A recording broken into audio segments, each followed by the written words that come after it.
কি খেলা দেখাইলি রে টুম্পা, শিখলাম। মামা তুমি টুম্পা কইলা কে? মামা কঠিন কাহিনী, আমার গার্লফ্রেন্ডের নাম ছিল টুম্পা। কি কও মামা, আমার গার্লফ্রেন্ডের নাম তো টুম্পা। কি কও মামা, আসলে? কিন্তু মামা তুমি রিক্সা চালাও ওর প্রেমও করো, ব্যাপারটা কিন্তু ইন্টারেস্টিং। না মামা, প্রেম করি না তো, করতাম। আর রিক্সা চালায় তো প্রেম করি নাই মামা, ওর লাগে প্রেম করছি দেখে আজকে আমার রিক্সা চালাইতে হইতাছে।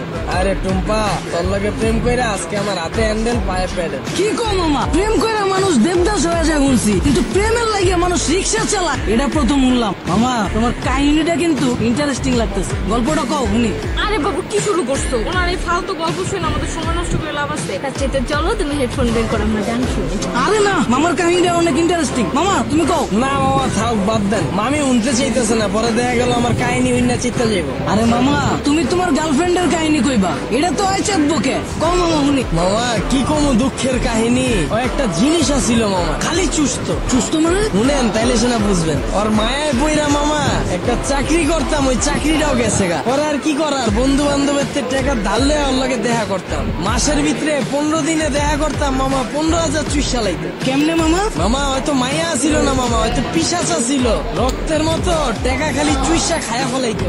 মামা গার্লফ্রেন্ড গেছে কে কেমনে? মামা আমার চাকরি তো চুষেই দিছে। এরপরে মামা বন্ধু বান্ধবের যে টাকা ধার করছিলাম, ওর টাকা তো আর শোধ করতে পারি নাই। পরে আর নতুন করে ধার দেয় নাই, এর লেগে 10 দিন ধরে ওর লেগে দেখা করতে পারি নাই। পরে ভাই অন্য জায়গায় যায় ভাই চুষা শুরু করে দিছে।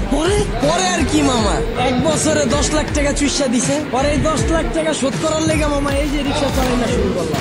মামা তোমার কপালটা আসলে খারাপ আছিল, কিন্তু মামা আমার কপাল কিন্তু চান কপাল। আমার অনেক ভালোবাসে মামা, আমি এখন তো আমার বন্ধুদের থেকে টাকা ধার লয়া ঘুরি, কিন্তু মামা ভালোবাসার কাছে টাকা পয়সা আসলে তুচ্ছ জিনিস। কি কও জান? মামা আপনার লেগে দোয়া করি মামা, খালি জীবনে একটাই আফসোস, যারে আম খাওয়া শিখাইলাম এখন আর আম খায় না মামা, আপেল খুঁজে। আর 2 দিন পর পর নতুন বয়ফ্রেন্ড লে আমার রিক্সায় উঠে। কি কও মামা, তোমার গার্লফ্রেন্ড তোমার চুষা তোমার রিক্সায় উঠে আবার বয়ফ্রেন্ড লয়া? মামা আমি যদি তোমার জায়গায় হইতাম তাইলে দুই বেলে ভাড়া বইরা দিতাম। কি কও মামা, আসলেই? হ্যাঁ, তুমি দরকার হইলে আমার নাম্বার লয়ে লো, অগরে যখন পাইবা আমার নাম্বারে কল দিবা। দরকার হইলে তুমি আইসা অগরে থাবড়ে যাম, বুঝলো? থামাইছো কে? আয় বলছি তো মামা, নামেন। ও আয় বসো, কত দিমু?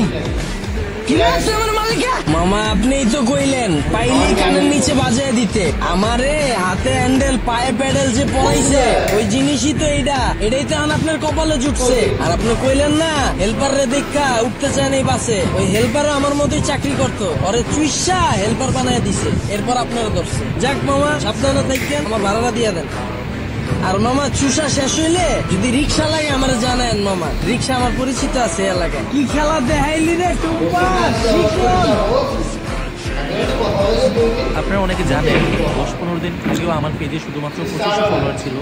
সো আমি কিভাবে শুধুমাত্র নাটক আপলোড দিয়ে 10-15 দিনে প্রায় 60,000 ফলোয়ার করে ফেললাম, এই বিষয়টাই আমি আপনাদের শেখাবো। আপনি নাটক আপলোড দিয়েও কীভাবে ইনকাম করতে পারবেন এবং খুব কম সময়ে আপনার পেজে ফলোয়ার নিতে পারবেন। আমি আপনাদের ভিডিও কলে আলাদাভাবে শেখাবো আপনি কীভাবে নাটকের ভিডিও এডিট করবেন, আপনি কীভাবে নাটকের কালারটা এডিট করবেন যেন সবার কাছে অনেক আকর্ষণীয় হয় দেখতে, আপনি কীভাবে আপনার ভিডিওতে লোগো অ্যাড করবেন, অথবা আপনি কীভাবে আপনার ভিডিওর মিউজিক এডিট করবেন যেন আপনার ভিডিওতে কপিরাইট না আসে।